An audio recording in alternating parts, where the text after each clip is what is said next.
जीवन में कई बार सफलता पाना इसलिए भी आवश्यक हो जाता है दोस्तों, क्योंकि कई लोग आपको हारते हुए देखना चाहते हैं। आपकी सफलता उनके मुंह पर एक तमाचे की तरह से पड़ती है। तो प्रयास करते रहिए, निश्चित तौर पर सफलता आपके कदम चूमेगी। वृषभ राशि काफी महत्वपूर्ण होती है, शुक्र प्रधान राशि होती है। ये जो मेरे पीछे आप 2 का लिखा हुआ अंक देख रहे हैं, ये इस बात को दिखाता है कि या तो आपकी लग्न वृषभ है या फिर आपकी राशि वृषभ है। शुक्र महाराज आपके लग्नेश होते हैं। गुरुदेव बृहस्पति ने जून 2026 में अपना राशि परिवर्तन कर लिया, साथ ही साथ 18 जून 2026 को इन्होंने अपना नक्षत्र परिवर्तन भी कर लिया। तो यदि देखा जाए तो जून का माह काफी महत्वपूर्ण रहा, जहां पर बृहस्पति जैसे बड़े प्लैनेट ने अपना राशि परिवर्तन किया। यदि 4 ग्रहों की बात की जाए, बड़े बड़े ग्रहों की, जिनमें गुरु, शनि, राहु, केतु ये आते हैं, तो बाकी के तीनों प्लैनेट अपने अपने भाव में गोचर कर रहे हैं। शनिदेव आपके 11th हाउस में है, राहु देव आपके 10th हाउस में है, केतु महाराज आपके 4th हाउस में ट्रांजिट कर रहे हैं। ये परिवर्तन जो अब जुलाई माह 2026 में होना है, वह भी काफी महत्वपूर्ण है। जुलाई में सूर्यदेव, बुध, शुक्र और मंगल महाराज ये राशि परिवर्तन करेंगे, और इन राशि परिवर्तनों का हमारे वृषभ राशि और लग्न के जातकों पर किस तरह से प्रभाव पड़ेगा, कहां उन्हें सावधानी बरतने की आवश्यकता है, कहां से वह लाभ उठा सकते हैं, वही हम लोग आज डिस्कस करने वाले हैं। नमस्कार दोस्तों, कैसे हैं आप सभी? मैं आपका ज्योतिष मित्र श्लोक वर्मा आपके अपने चैनल श्री हनुमंत कृपा में आपका हार्दिक स्वागत करता हूं, अभिनंदन करता हूं। साथ ही अपने बड़े भैया श्री हनुमान जी से करवद्य निवेदन करता हूं कि अपने हनुमत कृपा परिवार के सभी सदस्यों को, नए जुड़ने वाले सभी सदस्यों को सुख समृद्धि प्रदान करें, उन्हें उनके कार्यों में आशातीत सफलता प्रदान करें। सबसे पहले हम जो बात करते हैं वो आपके लग्नेश की ही बात कर लेते हैं, शुक्र महाराज की। शुक्र महाराज का वर्तमान गोचर, मतलब आज की तारीख में यदि बात की जाए तो शुक्र का गोचर आपकी पत्रिका में 3rd हाउस में हो रहा है। शुक्र आपके लग्नेश जरूर हैं, 3rd हाउस में गोचर कर रहे हैं। देखिए, गुरु बृहस्पति हुए, शुक्र हुए, बुध हुए या फिर चंद्रमा हुए, ये चारों प्लैनेट बड़े सॉफ्ट प्लैनेट हैं, और 3rd हाउस जो है ये संघर्षों का भाव है, उपचय भाव कहलाता है। ये बात सही है कि जो भी प्लैनेट 3rd हाउस में आकर बैठता है उसकी संपूर्ण दृष्टि, सप्तम दृष्टि जो है वो आपके भाग्य भाव पर पड़ती है। शुक्र महाराज जब तक 5 जुलाई तक आपके 3rd हाउस में ही बैठे हुए हैं, और 3rd हाउस में गुरु, शुक्र और बुध की युति बनी हुई है। मतलब एक देव गुरु, दैत्य गुरु और साथ में ग्रहों के युवराज बुध देव साथ में बैठे हुए हैं।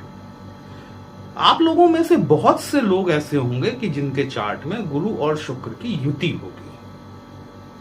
ये युति बहुत महत्वपूर्ण होती है, क्योंकि एक देव गुरु हैं जो कि व्यक्ति को आध्यात्मिकता की तरफ खींचते हैं, दूसरे जो है दैत्य गुरु हैं जो कि भोग विलास की तरफ खींचते हैं। तो कहीं ना कहीं जीवन एक रस्साकशी की तरह से हो जाता है।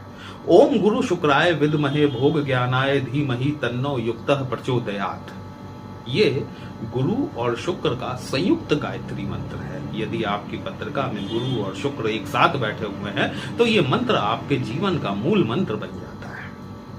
साथ ही जब शुक्र और बुध एक साथ बैठते हैं तो यहां पर लक्ष्मी नारायण योग बनता है। 5 जुलाई 2026 तक आपके लिए भाग्य का सहयोग आपको मिलता हुआ दिखाई देगा, और साथ ही साथ चूंकि शुक्र महाराज जो है वो आपके लग्नेश हैं, साथ ही साथ में 6वें घर के भी स्वामी हैं। नौकरी पेशा लोगों के लिए ग्रोथ मिलती हुई दिखाई देगी, भाग्य के सहयोग से आप आगे बढ़ते हुए दिखाई देंगे। 5 जुलाई 2026 को यह योग भंग हो जाएगा।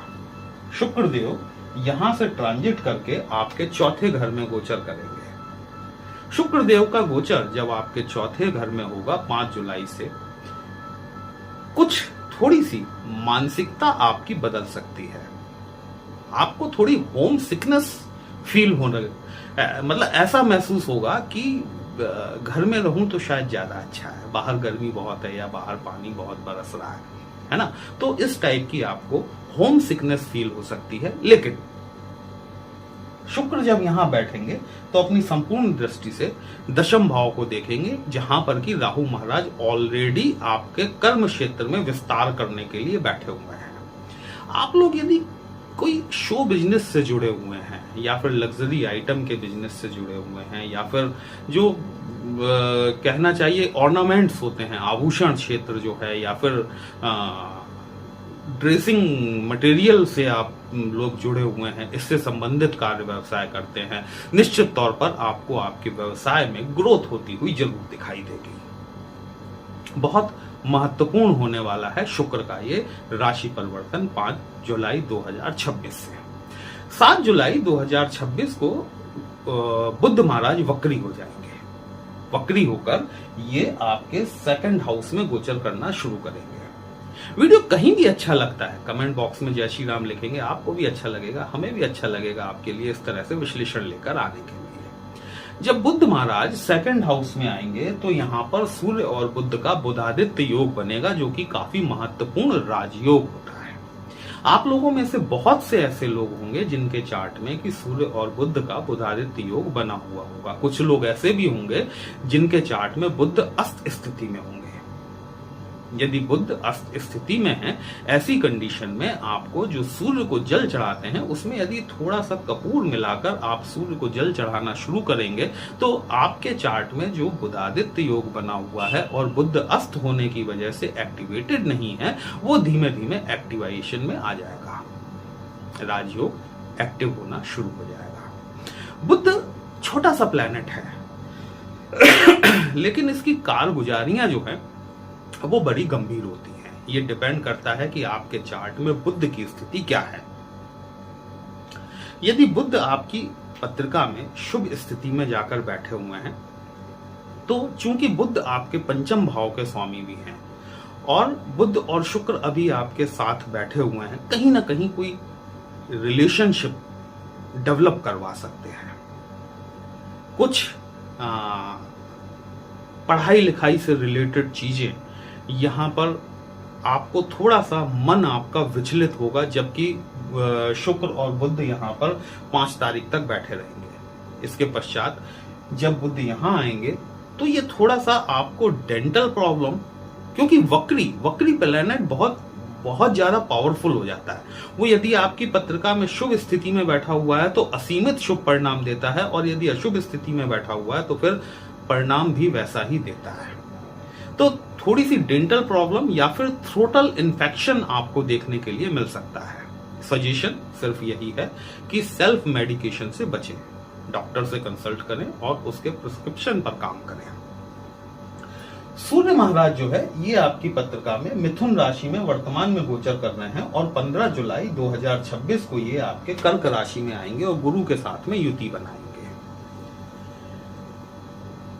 सूर्य का वर्तमान गोचर उन सभी लोगों के लिए लाभप्रद रहने वाला है जो कि अष्टम भाव से जुड़ी हुई चीजों से जुड़े हुए हैं, जैसे कि अकल्ट साइंसेस हो गए, है ना, पीएचडी रिसर्च स्कॉलर हो गए, पेट्रोकेमिकल से जुड़े हो गए, या फिर वो व्यक्ति जो कि सिक्योरिटी संस्थाओं से जुड़े हुए हैं, ऐसे लोगों को, या फिर टैक्स कंसल्टेंट, चार्टर्ड अकाउंटेंट्स वगैरह वगैरह।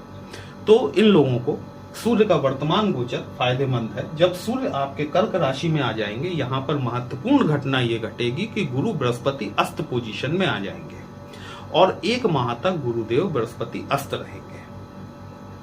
तो 15 जुलाई तक आप अपनी चीजों में जितनी तीव्रता ला सकते हैं उतनी तीव्रता लाकर अपने कार्यों को शीघ्रता से निपटाएं, क्योंकि गुरु जैसा प्लैनेट जो कि जीवदायी प्लैनेट के रूप में जाना जाता है, यहां पर लगभग 1 माह के लिए जब अस्त पोजीशन पर आ जाएगा तो कहीं ना कहीं आपको कुछ चीजों में रुकावट आती हुई महसूस होगी।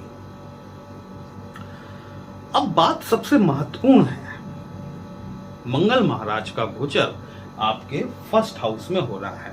मंगल न सिर्फ आपके 7th हाउस के लॉर्ड होते हैं बल्कि 12th हाउस के लॉर्ड भी होते हैं। इन दोनों भावों के स्वामी डबल मार्केश की शेड में आ जाते हैं। वृषभ राशि और लग्न की पत्रिका में मंगल की स्थिति यदि आपके चार्ट में बहुत अच्छी नहीं है तो फिर ये कंडीशन जो है ये डबल मार्केश वाली हो जाती है। और ये जब फर्स्ट हाउस में आएगा, 12th हाउस का लॉर्ड जब फर्स्ट हाउस में आएगा, एक्सपेंडिचर्स आपके बढ़ने वाले हैं असीमित तौर पर। साथ ही साथ शनि महाराज की तीसरी दृष्टि भी मंगल पे पड़ रही है। आपको अपने सिर का विशेष ध्यान रखना है। यदि आप 2 व्हीलर चलाते हैं तो हेलमेट आपको पहनने की आवश्यकता है। यदि आप 4 व्हीलर चलाते हैं तो सीट बेल्ट लगाएं। हेड इंजरी से आपको बचने की जरूरत है। यहाँ पर ऐसी संभावनाएं बनती हैं कि आपके सिर में किसी प्रकार की चोट न लगे, या फिर आप बहुत अच्छी कंडीशन में हेडेक तो फील कर ही सकते हैं, है ना। खर्चे आपके अनायास बढ़ते हुए दिखाई देंगे। अब वो खर्च चाहे आप अपने ऊपर करें, चाहे आप अपनी संतान के ऊपर करें, चाहे अपनी पत्नी के ऊपर करें, चाहे अपने स्वास्थ्य पर करें, या फिर चाहे तो अपने घर परिवार की साज सज्जा पर करें। कई बार सिचुएशन ऐसी बनेगी कि आपको स्थितियां आपके हाथ से निकलती हुई दिखाई देंगी। मतलब कि आमदनी 98 और खर्चा रुपया। और ये कंडीशन जो है ये न सिर्फ जुलाई माह में रहेगी बल्कि अगस्त माह में भी आपको इसकी प्रतिध्वनि सुनाई देती रहेगी, क्योंकि मंगल फिर यहां 2nd हाउस में आ जाएंगे आपके। व्यय का स्वामी आय भाव में आकर बैठ जाएगा। कहीं ना कहीं खर्चे आपके लगातार बढ़ते रहेंगे। इस कंडीशन में मेरी एडवाइस यही है आपको कि अनावश्यक खर्च करने से बचें। यहाँ पर जो फायदे आपको मिल रहे हैं उनको मैक्सिमम यूटिलाइज करें, उनको कैश में कन्वर्ट करें और फ्यूचर के लिए उसको सेविंग करके चलें। ओम शम शनिश्चराय नमः इस मंत्र का जाप आपके लिए नितांत आवश्यक है।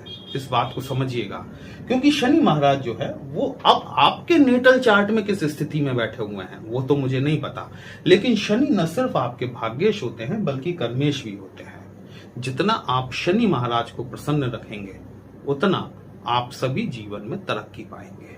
शनि वैसे भी इस समय आपके 11th हाउस में गोचर कर रहे हैं। 3रा, 6वां, 10वां और 11वां ये चारों भाव उपचय भावों की श्रेणी में आते हैं। यहां पर जब भी क्रूअल प्लैनेट या पाप ग्रह जैसे कि सूर्य और मंगल ये दोनों क्रूर ग्रह हो गए, शनि राहु केतु पापक ग्रह हो गए, जब ये यहां पर गोचर करते हैं तो अधिकांशतः शुभ परिणाम ही देते हैं। शनि को आप जितना प्रसन्न रखेंगे उतना वृषभ राशि और लग्न के जातकों के लिए फायदेमंद रहता है। वीडियो कहीं भी अच्छा लगा हो दोस्तों, अपने इस चैनल को लाइक, शेयर और सब्सक्राइब जरूर कर लीजिएगा। हमसे यदि पत्रिका का विश्लेषण कराना चाहते हैं व्हाट्सएप नंबर थंबनेल में दिया गया। पर्सनल कंसल्टेशन पेड होता है, एक छोटी सी फीस आपको पे करनी होती है। आपकी समस्या का उचित समाधान हमारे द्वारा करने का प्रयास जरूर किया जाता है। चलिए फिर मिलते हैं, तब तक के लिए जय श्री राम।